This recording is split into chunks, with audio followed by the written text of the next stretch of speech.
Welcome to this lesson on polygons. Today we're going to talk about what makes up a polygon, different types of polygons, and the different names for a lot of the different polygons. So first off, we need to have definitions for each of these.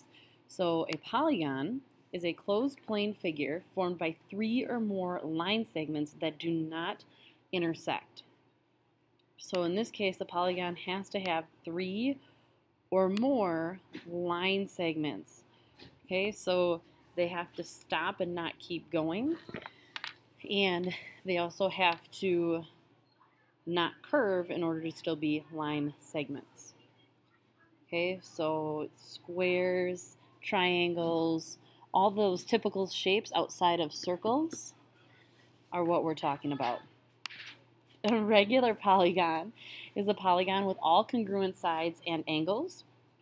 So it's when you're looking at any type of polygon, in this case we have a hexagon, and all the angles are congruent and all the sides are congruent.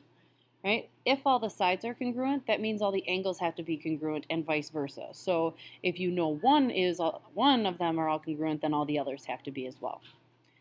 Irregular polygon is a polygon with not all congruent sides and angles. So it can have some congruent sides and angles, but not all of them are congruent to one another. So what this means is if I were to take and have my congruency lines, which is what these are. So here when you see this one line through each of these, that's telling you that each side that has one line going through it is congruent. So here, this side is congruent to this side. And I know that this line, and actually let me give you a different line here so it makes a little more sense. Here we go. So this line, now I'm going to put 2 on here because this side here isn't congruent to this side. So if I put one line, that would mean that it is. So these two are congruent, and they're actually also congruent to these two down here. And I know this because I drew the shape and set it up that way. There are formulas and all types of stuff to figure that out, but that is what we go on and do later on down the road. All right? So it is very important to note that you need to know what makes up a polygon, what's a regular polygon, and an irregular polygon. And then we get into polygon names. So here, this is typically when you are talking about your shapes. We're great with circle, square, and all those fun things, but you need to understand and know all those shapes that are bigger than those. So here we have a pentagon. A pentagon is a polygon with 5 sides. So again, you need these in your vocabulary with the definition and the picture, just like all the rest. Then you have a hexagon, which is a polygon with 6 sides. And then you have a heptagon, which is a polygon with 7 sides. An octagon, which is a polygon with 8 sides. Okay, and then we'll also briefly touch on 2 more. So these are the typical ones that we see most often and that you guys have already heard of. And then we move on to the nonagon. It's a polygon with 9 sides. And then we have a decagon, which is a polygon with 11 sides. Okay. Once we get to a certain point, we do just start calling them 14gon, 15gon. I'm not really concerned about those right now, but we do need to know those shapes that have up to 10 sides. All right. So these, you notice, they're kind of common nature, because if you talk about, so we've talked about the lady that had 8 children and she was the octomom because she had 8 kids. Okay? Or, you talk about triplets. Well, tri is in triangle, or if you talk about quadruplets, that's 4. So these terms up here, these prefixes, all tell you the number, and then it's just a gon to tell you that it's a polygon. All right, so a triangle has 3 sides and 3 angles. A regular triangle is going to have all congruent sides, and remember we said that to show that, it'll have the lines that show that all the sides are congruent. Not regular is going to be any triangle that has sides that are not, even if these 2 sides are congruent, If all three sides are not congruent, it is not a regular triangle. Okay, so we can even talk about a triangle that is like this and has no congruent sides whatsoever. Both of them would be considered not regular. Right now, we're not worried about the names that we call these. That'll come later on down the road when we talk specifically about triangles. Quadrilaterals, which we'll also talk about later on, have 4 sides and 4 angles. A regular quadrilateral is actually a square, because a square is the one that has all congruent sides and angles. And then all the other quadrilaterals, which you will also learn in this lesson, are your not regular or irregular polygons, quadrilaterals. Pentagons have 5 sides and 5 angles. A regular pentagon is going to look something like this. Not regular, something like that. So basically, you could have anything as long as, for not regular, as long as the sides are not all congruent. And then on these, do your best to make all the sides congruent. Just that way when you go back, you have something to reference. Hexagon, 6 sides and 6 angles. Octagon, 8 sides, 8 angles. And then here are your examples. As I'm betting we're getting to the point where we have a pretty good understanding of what's going on here. So I want to kind of get a move on. Just make sure that you pause and get these pictures into your notes, just as references. All right, so plain and simple, what we'll be doing is we will be looking at this to decide, is this a polygon? Well, does it have 3 or more sides? Yes, it does. Do they curve? No, it doesn't. And is it closed? Okay, so if the sides are open, it is no longer a polygon. But because it does close, it is,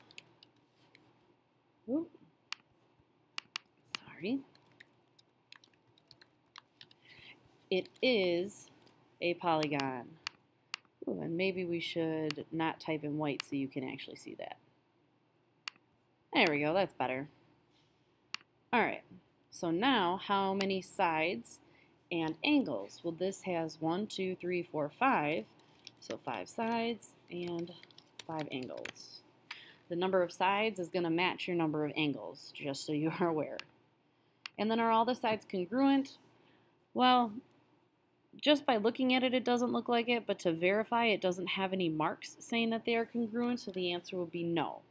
So then what we conclude is the most specific name for this polygon would be an irregular pentagon, because it's not all congruent, so it's irregular, and it has 5 sides and 5 angles, so it's a pentagon.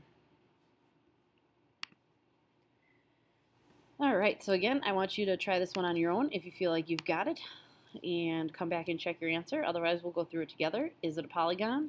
3 or more sides, no curves, and it's closed. So yes, it is a polygon. How many sides and angles? So if you go through and count, 6 sides and 6 angles. And are all the sides congruent? These marks here tell me that they are. So since they are all congruent and it has 6 sides and 6 angles, we know that it is a regular hexagon. Okay, typically when we talk about names of shapes, we just say hexagon, heptagon, whatever, but you have to be able to tell me whether or not it's regular. All right, and then we have this fun part here that I actually already clicked on, so you can pretty much see a bunch of it. Oops. So a quadrilateral, we talked about those prefixes and how they let us know what we're talking about. So a quadrilateral is a polygon with 4 sides. Quad meaning 4, lateral meaning side. So quadrilateral means it has 4 sides. So quadrilateral is a polygon with 4 sides. So yes, you do need to have this in your vocabulary. Okay, so there are many types of quadrilaterals. So any shape that has 4 sides is a quadrilateral. So a couple examples. There's a quadrilateral and a square, A square is a quadrilateral. A trapezoid is a quadrilateral. A rhombus is a quad. So you have all types of different shapes here that you can have as quadrilaterals. And we're going to get into those specific shapes next. Okay, so this is where it starts to get a little bit lengthy, so bear with me because this is going to take a while, but we'll get through it. So we have these two shapes, and what do we know about this quadrilateral? Well, I can tell that this one has two right angles, and this one has only one set of congruent sides, and I can just tell by looking at it with my own eyes. And it only has one set of parallel sides. So what that means is, if I look at this, I can tell that these two lines on the bottom and the top are parallel. They're never going to intersect. But these other two will intersect. So they are not parallel. And that is important in terms of what type of shape this is. Right? So we know that this shape is a trapezoid, and a trapezoid is a quadrilateral with exactly one pair of parallel sides. Okay, that is the definition of a trapezoid. It can have these two right angles, but it doesn't have to in order to be a trapezoid. But don't get confused, because this shape fits the definition of a trapezoid. So you have this line and this line that are parallel, and then these two are not, because they're going to run into each other at some point. So it has exactly one set, making it a trapezoid.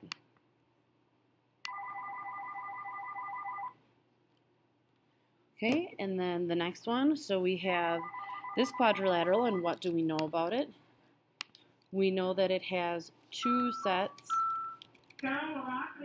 of congruent sides. So two sets of congruent sides means that here's a set, so this one and this one, that's a set of parallel sides, and this one and this one. So it's two sets, not two parallel sides. So it also has two sets of congruent angles, and you can see that here with our little curves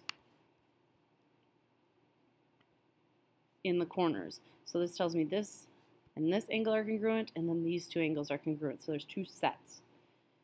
This shape is a parallelogram. A parallelogram is a quadrilateral with two pairs of congruent sides that are parallel and two pair of congruent angles. So the other piece of this is it has two sets of parallel sides. So the two sets of parallel sides, one here, so there's one set, and then here's another set here and here. So that's two sets of parallel sides. That's what makes it different from the trapezoid.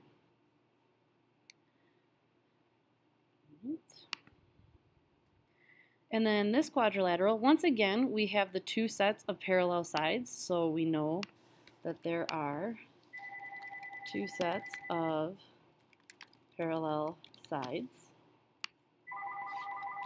We also know that there are two sets of congruent angles. But then the difference here is that all four sides are congruent as well.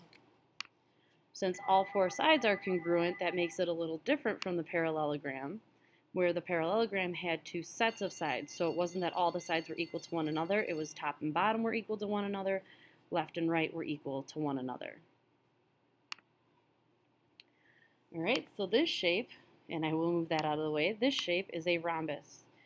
A rhombus is a parallelogram with all congruent sides, and it has two pair of parallel sides, and it also has two pair of congruent angles.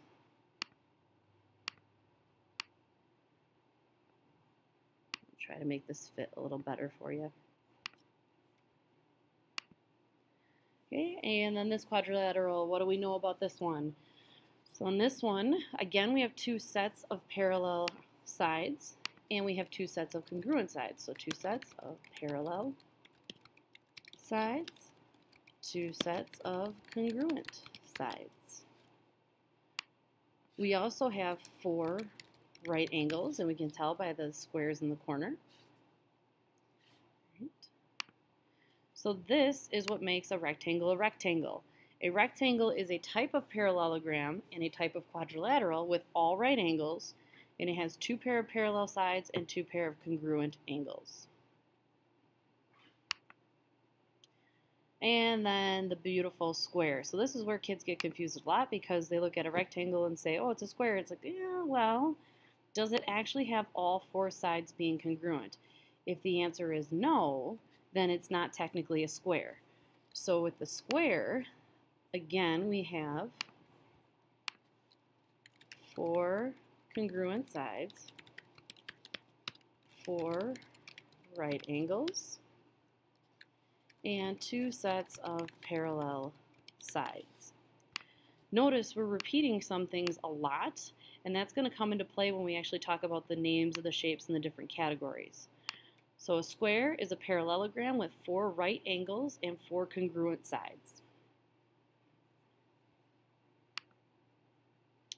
All right, so now I want you to try to do this on your own and then come back and check your work, but I want you to try to figure out, based on this nice Venn diagram, where everything would fit.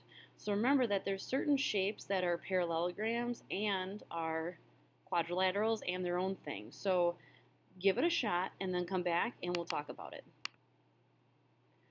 All right, so all these shapes are quadrilaterals. Now here's the thing, a trapezoid only has one set of parallel sides. So the trapezoid is over here all by itself. So you have these types of shapes as examples. Then you have the least descriptive, which is the parallelogram, which has two sets of parallel sides, two sets of congruent angles, and two sets of congruent sides. So this would be a parallelogram. Now, both the rhombus, both the rhombus and the rectangle are types of parallelograms because they have two sets of congruent sides and they have two sets of congruent angles. Except for in this case, with the rectangle, all four angles end up being congruent, and in the rhombus, all four sides end up being congruent. So it still fits the definition of a parallelogram, but because it has one added twist, it's a rhombus or it's a rectangle. And then the square has the four congruent sides and the four congruent angles. So you know it fits the definition of a rectangle, two sets of parallel sides and the four right angles, which makes it a rectangle. And it fits the rhombus because it has four equal sides and it has two sets of congruent angles and two sets of parallel sides. Confusing? Yes, give it time. It'll start to come together once you work with it more, I promise. All right, quickly we're going to go through these because I know this is taking a while, but this is one of those where you get that repetition is going to really help you out. So I want you to take a look at it and see what is the most descriptive name that you can give to this shape based on the definitions you just had. In this case, it has two sets of parallel sides, and all four sides are congruent, so yes, it's a parallelogram, but more descriptively, it's a rhombus. That's the most descriptive name that you can give it. Right, and here it only has one set of parallel sides, so this one makes it a trapezoid.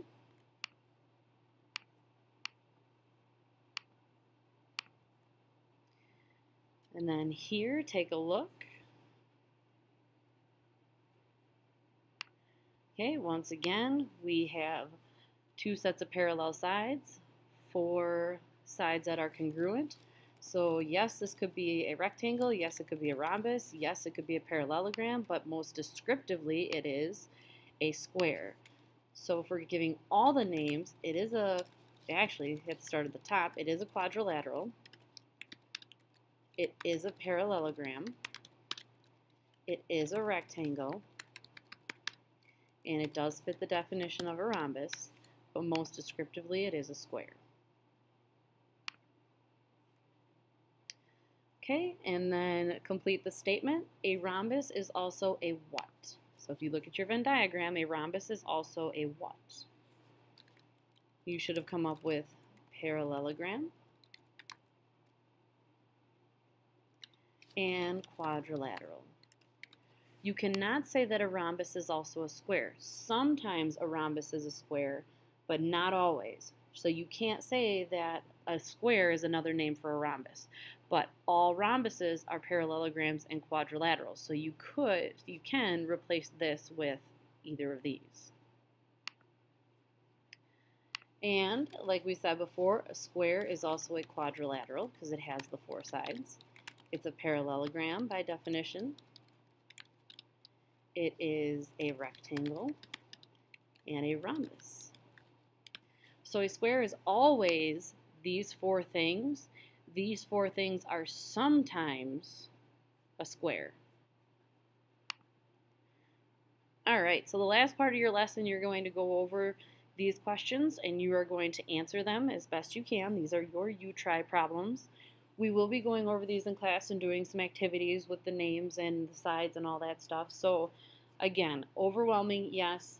Time-consuming, yes. This is where the memorization and just the practice come into play. So if you can make yourself note cards and kind of quiz each other on it or quiz yourself, that's perfect. And as always, if you have any questions, please be sure to write them down or email me so we can go over them in class.